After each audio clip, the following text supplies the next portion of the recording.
O reinado de Dom João II, então vamos lá, a gente chegou em 1481, que é quando começa o reinado de Dom João II. Estamos aí às portas, ele é o penúltimo rei antes da descoberta do Brasil. Então ele vai governar até 1495 e aí o seu sucessor, Dom Manuel, vai ser o rei que governa Portugal quando o Brasil é descoberto. Mas para falar do Dom João II, temos que falar um pouquinho mais do pai dele, o Dom Afonso V. Bem, então primeira coisa, o Dom João II vai ter o seu reinado marcado por duas coisas. Primeiro, ele vai ter que recuperar o prestígio e o poder real, que sob o seu pai, sob as mãos do seu pai, foi perdido, foi drasticamente muito abalado. Então, o que acontece? Essa é a primeira coisa, é o que eu vou falar hoje. Como é que ele conseguiu fazer isso? Como é que isso tudo acabou chegando nesse ponto e o que ele fez para recuperar esse prestígio e esse poder real?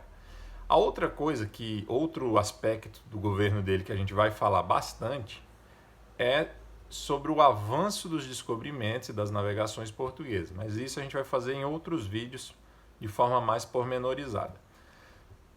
Provavelmente é no governo do Dom João II que os maiores sucessos, antes dos sucessos, né, estrondosos do Dom Manuel, mas até agora na história de Portugal, o Dom João II vai ser o que mais vai prosperar nesse sentido. Tá, então vamos falar um pouco do pai do Dom João II. Eu já falei dele, mas agora vamos fazer um apanhado aqui geral do que aconteceu no governo dele que provocou uma situação desagradável para a coroa que Dom João II vai precisar resolver. Bem, então primeira coisa, vocês lembram que Dom Afonso V, quando ele se tornou rei, ele era criança.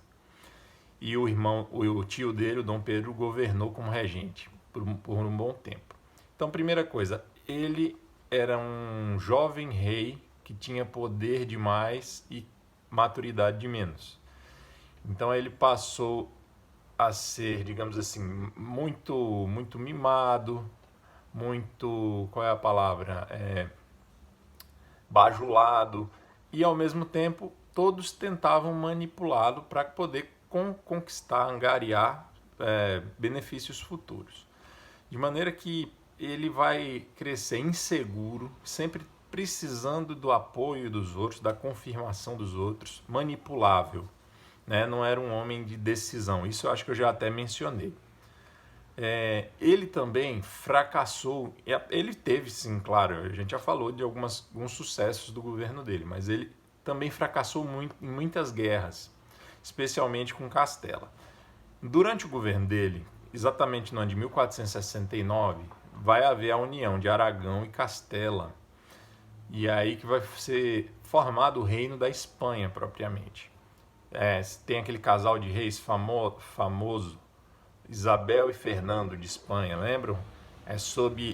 No reinado deles que o Cristóvão Colombo vai atingir as Américas. Então, foi a união das coroas que proporcionou o casamento de Fernando de Aragão e Isabel de Castela. Tá, então o Dom João II vai em 1479, 10 anos depois da formação do Reino da Espanha, vai fazer uma guerra contra Castela, contra a Espanha, e essa guerra vai ser um desastre para ele, que vai ser, não é nenhuma guerra, é uma batalha de Touro, tá? De 1479. E a verdade é que ele, abatido, inseguro como sempre, acabou abandonando a coroa num determinado momento e ele pretendia ir para Jerusalém numa peregrinação. Só que ele foi naturalmente convencido por outras pessoas, né? Já disse que ele era facilmente manipulado. Foi convencido por outras pessoas que aquilo não podia. Por que pessoas? Principalmente por membros da nobreza, que se beneficiavam muito dessa postura duvidosa, né? Essa postura claudicante do Dom Afonso V. Então ele volta, o filho Dom João devolve a coroa, mas quem vai ficar governando, porque tinha personalidade e pulso, é o filho, mesmo o pai estando com a coroa. E essa situação aumenta ainda mais a depressão, vamos dizer assim, do Dom Afonso V, e ele acaba morrendo em 1481, amargurado. No fim do governo dele, então, a nobreza estava absurdamente fortalecida, o poder real estava muito reduzido e o Dom João II assume nessa situação. Então, quando o Dom João II assume, ele pretende limitar o poder da nobreza. E ele ouvia muitas denúncias de abusos da classe nobre para com a população em geral. Então ele recolheu essas denúncias, apresentou-as para a nobreza, chamou os nobres, obrigou-os a fazer um juramento de lealdade ao rei, de obediência, de joelhos, e, digamos assim, criou uma rede de informantes para poder ficar de olho nesses nobres. Aí o que acontece? A Casa de Bragança, que era talvez a principal casa dos nobre portuguesa, a Casa de Bragança, junto com outros nobres, especialmente, deixa eu ver se eu pego o nome dele aqui, especialmente o Marquês de Montemor, que esse Marquês de Montemor, daqui a pouco eu vou falar uma curiosidade sobre o que aconteceu com ele. Tá, então o Marquês de Montemor, junto com a Casa de Bragança, eles vão arquitetar um plano para impedir Dom João II de diminuir o poder da nobreza. Então o que eles vão fazer? Eles vão entrar em contato com Castela e vão sugerir, incentivar Isabel e Fernando a invadir Portugal.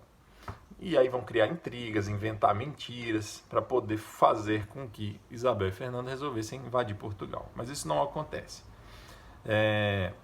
Então, informado sobre isso, o Dom Fernando, Duque de Bragança, que foi um dos principais envolvidos nessa traição, vai ser preso, julgado, condenado à decapitação e vai ser decapitado.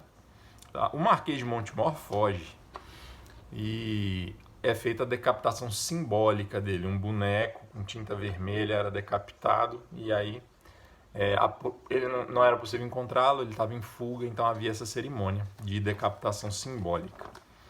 E com esse exemplo, e não foram só esses dois casos, teve outros, foi um verdadeiro expurgo, com esses exemplos e essas punições, o poder real foi restabelecido e a nobreza, digamos assim, teve receio de continuar enfrentando o Dom João II. E ele acaba conseguindo o que ele queria, que era o quê? Consolidar o prestígio real e recuperar o poder. Porque a gente sabe, o professor Olavo vive dizendo isso, o poder não é dado pelos cargos. O fato que prova isso no nosso caso aqui é o Dom Afonso V. O Dom Afonso V, ele era o rei, tinha o cargo, tinha a coroa, mas não conseguia governar, tá certo? Então é isso, pessoal. Acho que deu para entender. E agora, nos próximos vídeos, a gente vai falar da expansão marítima no governo do Dom João II.